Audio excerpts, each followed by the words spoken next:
sociología es una disciplina que se encarga de analizar lo que ocurre o ha ocurrido en una sociedad. La sociología también es una actitud de conciencia crítica frente a la sociedad.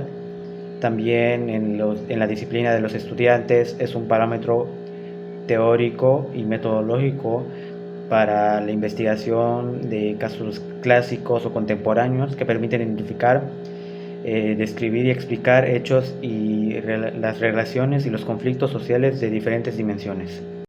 ¿Qué estudian los sociólogos?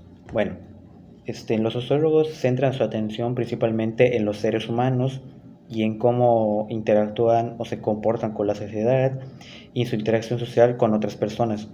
Los sistemas principales en los que se interesan más los sociólogos podrían ser en los grupos sociales, así como podrían ser grupos familiares o relaciones sociales, y en todos sus componentes como podrían ser los roles sociales, las relaciones diáticas y entre otras muchas más, así como desde las más formalizadas como podrían ser gobiernos o industrias anónimas, así como las más territoriales como podrían ser las iglesias, escuelas, entre otras muchas más que componen a una comunidad. Bueno, y algunas ramas de la sociología podrían venir siendo la teórica, histórica, el conocimiento también, la que estudia cómo influye la religión, en la económica, y la que estudia una sociedad rural y urbana también, podría ser también la política, la demográfica, la que estudia las industrias,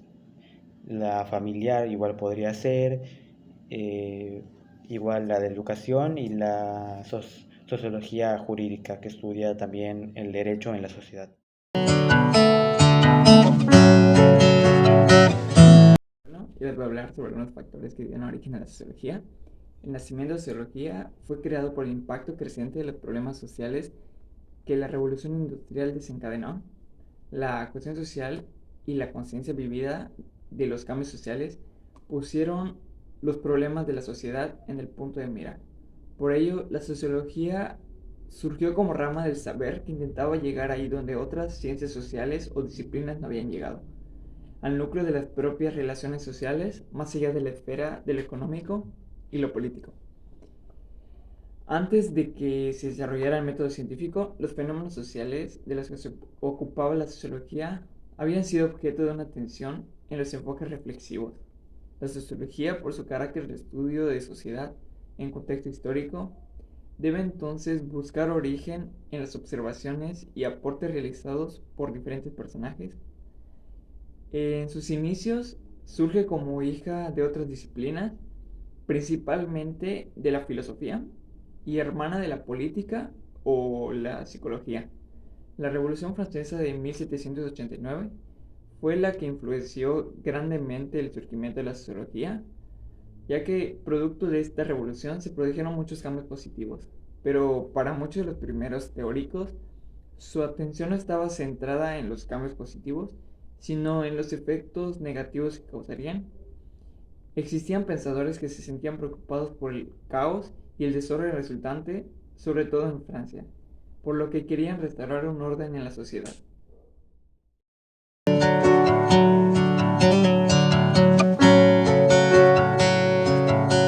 La inseguridad y la delincuencia. La inseguridad es una de las problemáticas más consideradas en este país, siendo consideradas como la mayor motivo de preocupación en los habitantes de México, teniendo este país algunas de las ciudades consideradas con más delincuencia en todo el mundo. Las principales son delincuencia, el crimen organizado y especialmente el narcotráfico. Sin duda, la inseguridad y especial la violencia genera pasada carga para los individuos afectados y sus familias, los atentados contra la vida y la integridad física. El patrimonio representa graves pérdidas personales y dificultad para la vida cotidiana que vuelverán el tejido social. ¿Cuáles son las acciones de una persona que reflejan en la corrupción? Una persona corrupta no tiene principios, no tiene palabra y siempre está haciendo por su beneficio propio. Entonces, Como esa falta de principios y beneficios propios se van reflejados en la sociedad y en la vida de esa persona y en el cambio constante en la sociedad. En el cambio de la sociedad, eso puede afectar a diferentes maneras. Por ejemplo, si alguno corrupto puede hacer que más personas se vuelvan corruptas, ya que si ven que podría beneficiarlos, se van a cambiar de lado de la ley. Y a lo largo de la corrupción se ven como el objeto principal buscan el beneficio propio para un bien mayor de ellos mismos.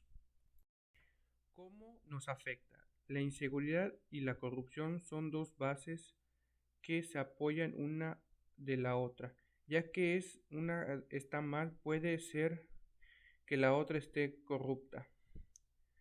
Y esto nos afecta de una manera negativa en nuestra forma de vida, pues esto hace que la gente del gobierno se vuelva deshonesta y acepte los pagos o transacciones innecesarias, que esto más adelante puede ser dañino para la sociedad, ya que este tipo de gente corrompe a la sociedad y hace que la gente siga el mismo método de la vida.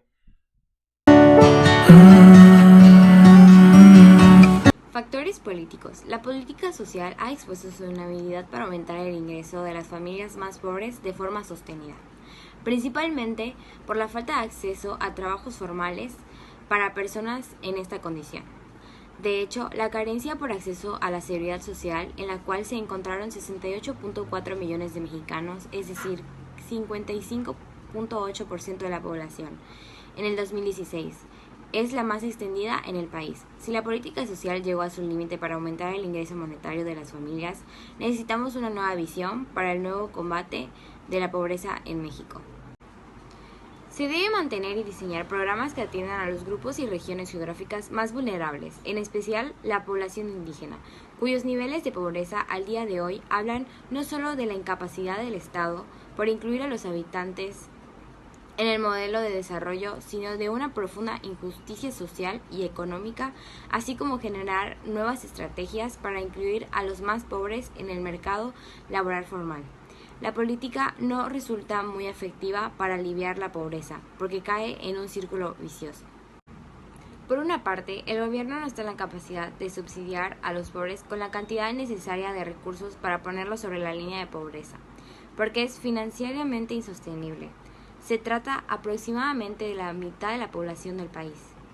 Pero por la otra, no se modifican de manera sustancial las condiciones que provocan la pobreza de sectores tan numerosos.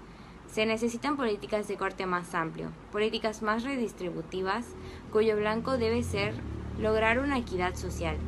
Estas políticas no solo ayudarían a los pobres reconocidos oficialmente, sino que beneficiarían a sectores amplios de la sociedad, evitando que cayeran en la pobreza. Les voy a hablar de los factores sociales de la pobreza, que son factores que no son buenos ni malos. En la mayoría se puede decir que son malos, sin embargo simplemente son factores.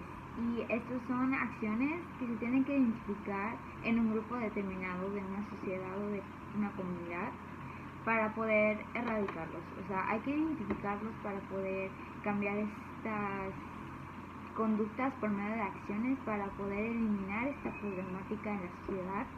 Como primer factor tenemos la ignorancia, que es la falta de conocimiento y falta de información.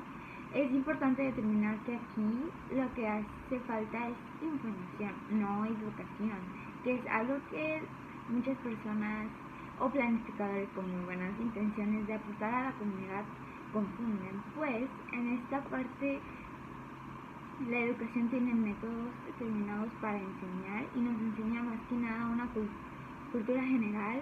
Sin embargo, para erradicar la ignorancia necesitamos informarnos del tema del que estamos hablando, de la problemática que queremos solucionar.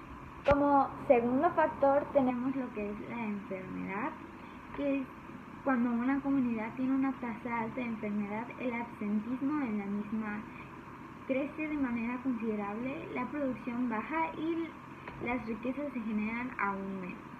Tercer factor que tenemos como factor social de la pobreza es la apatía, que esta aparece cuando la gente no siente esa inconformidad y pierde interés en su entorno, no cambia los errores y no se siente inconforme con lo que está pasando en esta problemática que es la pobreza. Muchas veces se justifica eso con el conformismo o las religiones.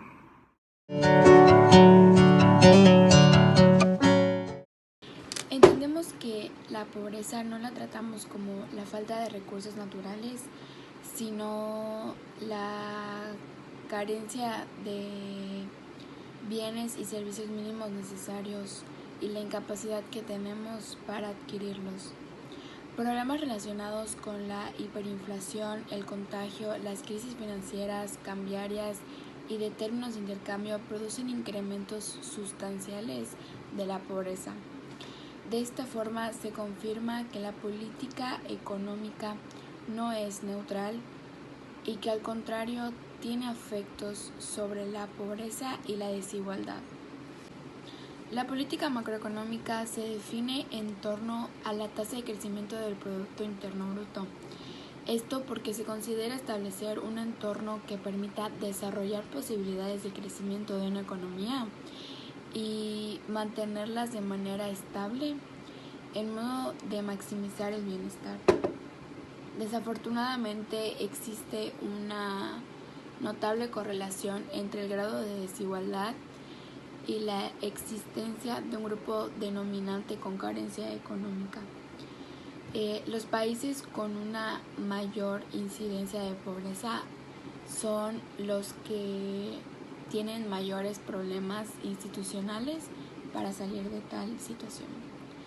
El crecimiento económico sí reduce la pobreza, pero lo hace más en aquellos países con menores niveles de desigualdad.